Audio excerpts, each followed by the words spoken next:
नमस्कार, उत्तराखंड का एक खास बुलेटिन देख रहे हैं आप और मैं हूं शिपवन शर्मा। तो चलिए शुरुआत करेंगे बुलेटिन की। उत्तराखंड में एक बार फिर से पश्चिमी विक्षोभ यानी कि वेस्टर्न डिस्टर्बेंस सक्रिय होने जा रहा है। मौसम विभाग ने आने वाले दिनों में भारी बारिश और बर्फबारी की चेतावनी जारी की है। मौसम विभाग के निदेशक डॉक्टर विक्रम सिंह के मुताबिक 26 फरवरी से पश्चिमी विक्षोभ सक्रिय होने जा रहा है। इसके बाद 27 और 28 फरवरी से अधिकांश जनपदों में बारिश और बर्फबारी की उम्मीद है।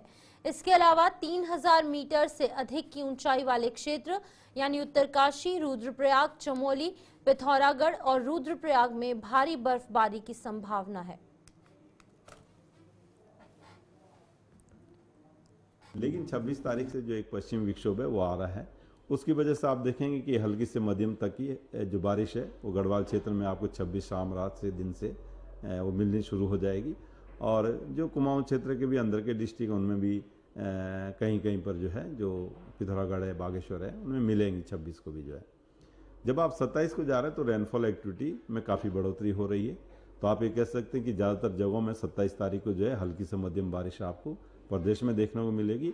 और इसी तरह जो 28 तारीख को भी है, उस दिन भी जो है अधिकांश जगहों में हल्की से मध्यम बारिश आपको प्रदेश में देखने को मिलेगी। जब आप अंदर के डिस्ट्रिक्ट्स की बात करें 27 से 28 को, तो जो ऊंचाई वाले क्षेत्र रहेंगे 3000 मीटर या उससे अधिक ऊंचाई के जो क्षेत्र हैं, उत्तरकाशी, चमोली, पिथौरागढ़, रुद्रप्रयाग या बागेश्वर के, तो वहाँ पे आपको जो है अच्छी बर्फबारी मिलेगी। और उसमें आप ये कह सकते हैं जो हैवी स्नोफॉल भी है वो भी कहीं कहीं पर 3000 मीटर या उससे अधिक ऊंचाई के जो क्षेत्र हैं, विशेषकर जो हमारे अंदर के डिस्ट्रिक्ट्स हैं, उनमें हैवी स्नोफॉल भी कहीं कहीं पर वो मिलेगी 27 और 28 तारीख को। इसके अलावा अगर भारी बारिश की बात करें तो वहाँ अंदर के डिस्ट्रिक्ट्स में कहीं कहीं पर भारी बारिश भी, जो लोअर हाइट्स के एरियाज है उनमें कहीं कहीं पर भारी वर्षा भी 27-28 में एका दुका जगहों में मिलनी चाहिए इनर डिस्ट्रिक्ट्स में।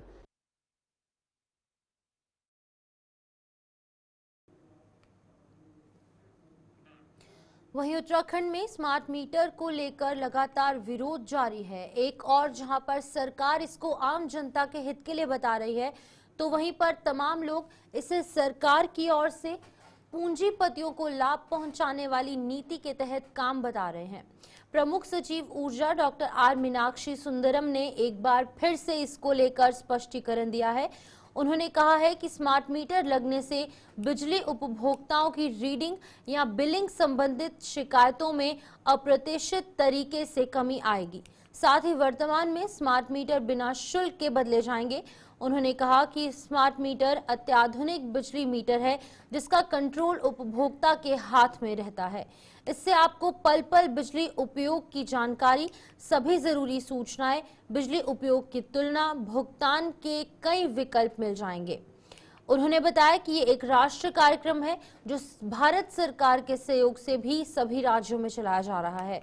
उन्होंने कहा कि मुख्यमंत्री पुष्कर सिंह धामी ने भी आम जनता से इसमें सहयोग करने की अपील की है।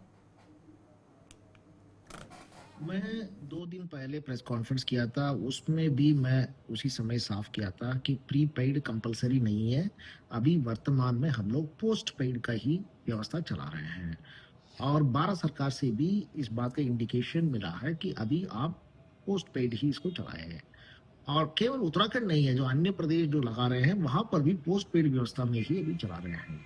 प्रीपेड अगर भविष्य में आता है तो उस समय देखा जाएगा, लेकिन वर्तमान में ऐसे कोई प्रीपेड की व्यवस्था नहीं है। हाँ, ये बात पॉइंट भी मैंने क्लैरिफाई किया था, अगर कोई स्वेच्छा से प्रीपेड मोड को ऑप्ट करते हैं तो उसमें 4% बिजली के बिल का छूट होगा घरेलू उपभोक्ता के लिए।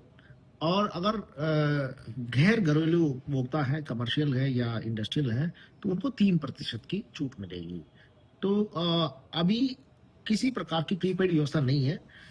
मैं फिर आपके माध्यम से जनता से अनुरोध करता हूं और जो भी गलत फहमी से विरोध करते हैं उनसे भी मैं अनुरोध करता हूं कि ये पब्लिक की लाइफ को और ज्यादा सुगम बना देगा, क्योंकि आप जो है अपने बिजली की खपत को मोबाइल ऐप के माध्यम से लगातार जानकारी प्राप्त कर सकते हैं। आज कितना खर्चा हुआ, कल कितना खर्चा हुआ, और उसके बेसिस पर अगर आप अपने बजट के अंदर बिल को लाना चाहते हैं उसके लिए प्लानिंग भी आप कर सकते हैं। दूसरा, आप घर बैठे बैठे अपने इलेक्ट्रॉनिक बैंकिंग के माध्यम से अपने पेमेंट भी कर सकते हैं। तीसरा, जब उपभोक्ता के घर में बिजली चला जाता है तो वर्तमान व्यवस्था में कंज्यूमर को कंप्लेंट करना पड़ता है, चाहे ऑनलाइन कंप्लेंट करें, चाहे टेलीफोनिकली कंप्लेंट करें, चाहे मिल के कंप्लेंट करें।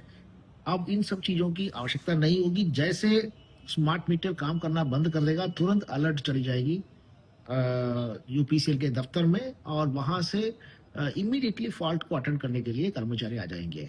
चौथा सबसे बड़ा इंपॉर्टेंट बात जो है वो ये है कि अभी तक जितने भी हमारे ग्रीवेंस एंड एड्रेसर फोरम है, चाहे वो ऑनलाइन फोरम हो, दूसरा ऑफलाइन जब कैंप्स लगाते हैं, 80% जो कंज्यूमर की कंप्लेंट है वो अपने बिजली के बिल को लेकर के है। क्योंकि आप ह्यूमन एलिमेंट को उसमें मिक्स करते हो, तो ह्यूमन एलिमेंट में ह्यूमन एरर्स भी पॉसिबल है, जो मानवीय भूल होते हैं, दूसरा ह्यूमन मिसचीफ भी पॉसिबल है। तो ये इन दोनों की पॉसिबिलिटी कंप्लीटली एलिमिनेट हो जाएगी, और चूंकि ये मैकेनाइज्ड है तो आगे से हमारे बिजली की बिल संबंधित शिकायतें हैं ये 100% खत्म हो जाएगी। माननीय मुख्यमंत्री जी ने ये कहा था कि सभी मंत्रीगण, सभी विधायकगण, सभी अधिकारीगण, सबके सरकारी आवास के साथ साथ उनकी जिनकी भी निजी आवास है, निजी आवास में भी लगाया जाए।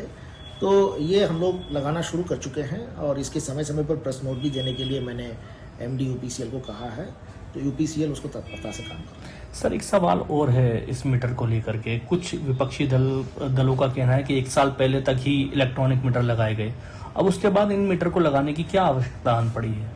देखिए, ये भारत सरकार का प्रोग्राम है, राष्ट्रीय कार्यक्रम है। इसमें हिंदुस्तान के सारे स्टेट सम्मिलित हैं, केवल उत्तराखंड नहीं है। ये पूरे भारतवर्ष में हो रहे हैं, और इसलिए इसको इस एंगल से समझना चाहिए। प्रधानमंत्री नरेंद्र मोदी ने बिहार के भागलपुर से प्रधानमंत्री किसान सम्मान निधि योजना की 19वीं किस्त जारी की है। डीबीटी के माध्यम से इस किस्त को किसानों के बैंक के खातों में हस्तांतरित किया गया है, और इस अवसर पर देहरादून के सरखेत गांव मालदेवता में कार्यक्रम का सीधा प्रसारण किया गया। कार्यक्रम में पहुंचे राज्य के कृषि मंत्री गणेश जोशी ने पीएम मोदी का आभार जताते हुए कहा कि प्रदेश के 8,21,097 किसानों को 181 करोड़ रुपए की धनराशि जारी की गई है। कार्यक्रम में जो एग्रीकल्चरल मिनिस्टर हैं गणेश जोशी, उन्होंने एग्रीकल्चर कार्यों को सुगम बनाने के लिए प्रदेश की स्वयं सहायता समूहों को सहायता चेक भी वितरित किए। सहायता चेक प्राप्त होने पर महिला स्वयं सहायता समूह की महिलाओं ने सरकार का आभार व्यक्त किया है। आज किसान सम्मान निधि की 19वीं किस्त 9 करोड़ 80 लाख किसानों के खाते में भागलपुर से सीधे मोदी जी के द्वारा डाली जा रही है। 22,000 करोड़ रुपया डाला जा रहा है, जो डीबीटी के माध्यम से सीधा किसानों के खाते में जाएगा। वहीं उत्तराखंड के 8,21,097 किसानों को 181 करोड़ रुपया उनके खाते में सीधा इस योजना के माध्यम से डाला जा रहा है। मतलब मोदी जी की तरफ से हमें कृषि यंत्र मिले हैं, जिनसे कि हमें कार्य करने में, अपने कृषि कार्य करने में बहुत सारी सुविधाएं मिल रही है, और हमें वहां से आटा चक्की, ट्रैक्टर, ये सारी सुविधाएं मिलती है। उत्तराखंड विधानसभा सत्र में पहाड़ और मैदान मुद्दे पर जबरदस्त हंगामा हुआ। संसदीय कार्य मंत्री प्रेमचंद अग्रवाल के बयान का विपक्ष ने कड़ा विरोध दर्ज किया। वहीं भारतीय जनता पार्टी प्रदेश अध्यक्ष ने कहा कि प्रेमचंद अग्रवाल ने यदि किसी की भावना को आहत किया है तो उसके लिए वो माफी मांग रहे हैं, लेकिन जो व्यक्ति बेवजह भारतीय जनता पार्टी को बदनाम करने की साजिश रच रहे हैं उनको कतई बर्दाश्त नहीं किया जाएगा और उनके ऊपर संवैधानिक कार्यवाही की जाएगी। वहीं पर कांग्रेस प्रदेश अध्यक्ष करण महारा ने कहा है कि भारतीय जनता पार्टी प्रदेश अध्यक्ष महेंद्र भट्ट केस दर्ज करने की बात कर रहे हैं, तो सबसे पहले मैंने ही अपने सोशल मीडिया पर यह पोस्ट डाला था। भारतीय जनता पार्टी को खुली चुनौती देते हुए उन्होंने कहा कि भारतीय जनता पार्टी में यदि साहस है तो वो मुझे गिरफ्तार करके दिखाएं। फिर ये कितनी बार आश्वासन लेंगे आप? नहीं, देखिए, राजनीतिक क्षेत्र के अंदर जनप्रतिनिधि जो होता है उसको संयम के साथ रहना चाहिए। अभी हमारे मंत्री हैं, लगातार चौथी बार के विधायक हैं, तो ये कहना हर बार ज़्यादा मतों से जीतते हैं, तो ऐसा नहीं कि एक पक्ष विचार किया जाए, लेकिन क्योंकि जब विषय समाज के बीच में दुष्प्रचार का चलता है तो पार्टी दिशा निर्देश ही दे सकती है। और हमने उनको इस बात के लिए बहुत कड़ाई से कहा है कि इस प्रकार की जो शब्दावली है और जिसका राज्य का वातावरण खराब होता है उस प्रकार वो संयम बरतें। लेकिन मुझे बताते खुशी भी है, उन्होंने उसके लिए पहले तो उन्होंने कहा कि मेरा दूर दूर तक इस प्रकार का कोई भाव नहीं है, फिर भी किसी की भावना को ठेस पहुंची है तो उन्होंने खेद प्रकट किया है, उन्होंने माफ़ी भी पार्टी स्तर पर मांगी है। और मैं कह सकता हूँ कि इस प्रकार का माहौल कम से कम इस पर रुकना चाहिए। और इतना ही नहीं, क्योंकि अगर हम इस प्रकार की चर्चा करेंगे तो आज एक पक्ष बोल रहा है, कल दूसरा पक्ष बोलेगा, और देवभूमि का जो स्वरूप है इसको, और मैं चैनल के माध्यम से आप सबको आग्रह भी करूंगा कि समाचार चैनल के माध्यम से, बाकी सब चीज़ों, सोशल मीडिया के माध्यम से भी अगर देवभूमि के इस भातृत्व के भाव को बिगाड़ने का जो व्यक्ति भी कोशिश करे उस पर भी इस प्रकार की कार्रवाई होनी चाहिए। नहीं, सबसे पहले तो करण मेहरा ने वीडियो डाला था और मैंने पूरे प्रदेश में पुतले फुकवाए हैं मंत्री और सरकार के। सबसे पहले मेरे खिलाफ कार्रवाई करें महेंद्र भट्ट जी, तब औरों को हाथ डालें। मैं सहर्ष अपने आप को सामने ला रहा हूँ और कमजोरी न समझे महेंद्र भट्ट। क्या पहाड़ के लोगों को गाली देंगे आपके मंत्री पहाड़ के लोगों को पीटेंगे? नेगी को जिस तरीके से पीटा गया, आपके मंत्री और आपके कार्यकर्ता गाली दें पहाड़ के लोगों को जिस तरीके से ऋषिकेश में दी गई और कांग्रेस चुप रही? गलतफहमी है। ये पूरा उत्तराखंड उत्तराखंडियत से बना है, चाहे वो हरिद्वार का रहने का नागरिक है, चाहे वो धारचूला का रहने वाला व्यक्ति है, चाहे वो चक्राता का रहने वाला व्यक्ति है, चाहे वो तराई का है, चाहे वो भाबर का है, चाहे वो पर्वतीय मूल का है, वो हमारे परिवार का सदस्य। अगर किसी का भी अपमान इस राज्य में भारतीय जनता पार्टी के कार्यकर्ता और मंत्री करेंगे तो कांग्रेस पूरी ताकत से इस लड़ाई को लड़ेगी और बिना डरे लड़ेगी। अरे तुम हो ही अंग्रेजों के चेले, अंग्रेजों ने जो किया वही तुम कर रहे हो, है ना? आप धमकी भी देंगे, गालियां भी देंगे और हम ही को धमकी भी देंगे। करिए महेंद्र भट्ट, कितनी ताकत है मैं देखता हूं। सबसे पहले करण मेहरा को गिरफ्तार करें। पूर्व कैबिनेट मंत्री और गदरपुर के विधायक अरविंद पांडे ने अंतर्राष्ट्रीय मातृभाषा दिवस पर कहा कि इस दिन 1952 में पाकिस्तानी सरकार द्वारा उर्दू को राष्ट्रभाषा बनाने की घोषणा करने के बाद ढाका में विरोध प्रदर्शन हुआ जिसमें कि कई हिंदू मारे गए। पूरे उत्तराखंड में इस समय चल रहे पहाड़ी और मैदानी मुद्दे को लेकर उन्होंने कहा कि सभी को अपने हिसाब से बात करनी चाहिए। उन्होंने आगे कहा कि सभी को सोच समझकर बात करनी चाहिए। उत्तराखंड एक देवभूमि है, सभी वर्ग के लोगों के संघर्ष करने के बाद उत्तराखंड बनी है और विधानसभा कोई भी बात हो उसको सोच समझकर विधानसभा के अंदर बोलना चाहिए। और ये इसलिए मनाया जाता है क्योंकि इसी दिन उर्दू को मातृभाषा लागू ना किया जाए, ढाका में बहुत बड़ा प्रदर्शन हुआ था और उस प्रदर्शन में हजारों हमारे हिंदू भाइयों की हत्या हुई थी। इसीलिए उस दिवस को अंतर्राष्ट्रीय मातृभाषा दिवस बोला जाता है। तो मैंने इस दिवस की पूरे सदन को बधाई दिया और मैंने मांग की कि NEP के तहत, न्यू एजुकेशन पॉलिसी के तहत प्राविधान है कि मातृभाषा को बढ़ावा दिया जाए, चाहे कुमाऊनी भाषा हो, चाहे गढ़वाली भाषा हो, चाहे जौनसारी हो, चाहे गुरमुखी हो, बांग्ला भाषा हो। इस मातृभाषा को बढ़ावा देने के लिए न्यू एजुकेशन पॉलिसी में प्राविधान है। तो मैंने इस दिवस पर मैंने मांग की कि इन समस्त भाषाओं को बढ़ावा देने के साथ साथ बांग्ला भाषा की मांग बंगाली भाइयों की हमेशा रही है। आज इस दिवस पे बांग्ला भाषा को बढ़ाने के लिए स्कूली शिक्षा से जोड़ा जाए तो मुझे लगता बहुत अच्छा होगा और मुझे पूरा विश्वास है कि हमारी सरकार इसका संज्ञान लेगी और इसी सत्र से कहीं ना कहीं बांग्ला भाषा को और भी मातृभाषा को बढ़ाने के लिए बल दिया जाए। उम्मीद है कि इसी सत्र से शुरू हो जाएगा। मुझे पूरा विश्वास है कि हमारी सरकार NEP के प्रावधानों के तहत इसको शामिल करेगी। देखिए, ऐसे विषयों पे कभी ज़्यादा नहीं बोलना चाहिए।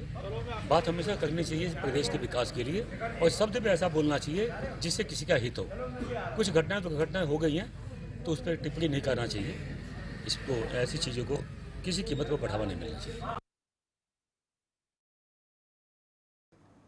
चंपावत जिले में पुलिस आरक्षी भर्ती प्रक्रिया शुरू हो गई है और SP चंपावत अजय गणपति के निर्देश और CO वंदना वर्मा के नेतृत्व में पुलिस लाइन चंपावत में कड़ी निगरानी और सुरक्षा व्यवस्था के बीच में भर्ती प्रक्रिया चल रही है।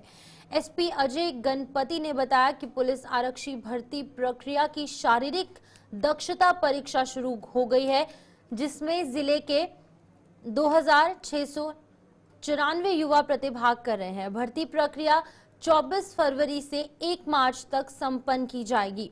एसपी ने बताया कि शारीरिक दक्षता परीक्षा में लंबी दौड़, long jump, ball throw, chin up, दंड बैठक इवेंट रखे गए हैं, जिनमें 4 इवेंट्स फील्ड में संपन्न किए जा रहे हैं, जबकि लंबी दौड़ मुडियानी से पुलिस लाइन तक संपन्न होगी।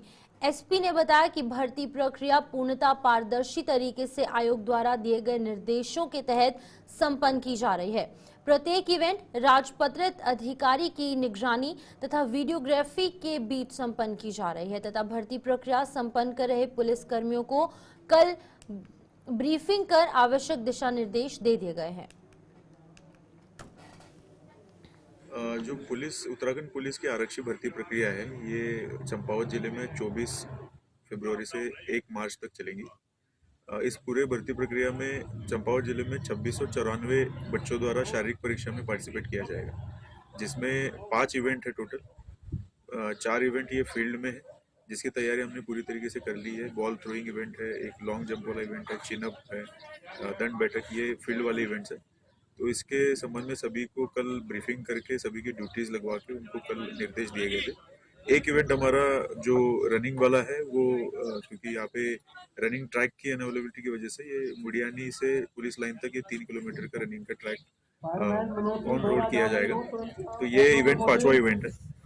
इसी के संबंध में भी सभी को ट्रैफिक ड्यूटीज को और लोकल पुलिस स्टेशन को भी बताया गया है और आवश्यक दिशा निर्देश दिए गए हैं।